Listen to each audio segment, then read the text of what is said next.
It's mid-April. I'm here in the largest of the Japanese knotweed colonies. This is about 1,200 square feet, and it runs alongside this old creek bed, which is still used for storm water overflow. You can see that the water does move, but it's kind of scummy. That's the overflow pipe right down there. Let's take a look.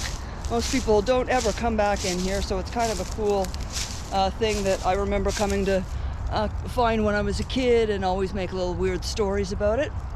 There's usually quite a lot of mice that set up shop in here.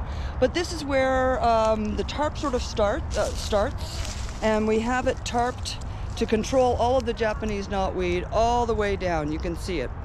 And that's thanks to the NCC, Nepean high school students, and a whole whack of community volunteers. Over the course of now 6 years, we have been controlling this. So a couple of years ago, we started regenerating this side, which goes up to Island Park Drive. So we thought this would be a good one to do because it's more visual for people when they look down.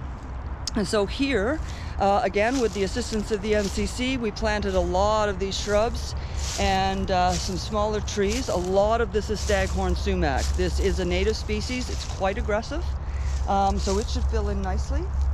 We've got a number of other ones like some dogwoods, and we've got a lot of black raspberry bushes up here. Now, so far, the untarped portion, I cannot see any telltale signs yet of returning Japanese knotweed. It looks a little rude when it first comes up. It looks a bit like a nipple sticking out of the ground. It's pink and yeah, sort of like almost like a finger sticking out of the ground, but quite reddish pink. So be on the lookout for it. It should be starting to come up soon, and we're going to try and get a jump on it as early as we can.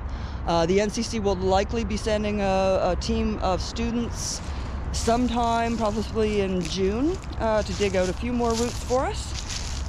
But yeah, it's up to us as well to keep control of what's here. Now, I know this looks a little bit messy down here. We'll clean up some of this, but it has been to advantage because it's keeping things a little bit more controlled in some of the worst areas that are not tarped any longer. We did put a willow tree in here last year, and I cannot remember exactly where, but I will find it from my old photographs, and we'll update you on the status of that willow. There should be enough water coming through this area that it'll be fine. These are some old goldenrods, so they'll probably come back, or they'll seed some more. They tend to be what I like to call heavy lifters in the native species world, because they really do take over an area.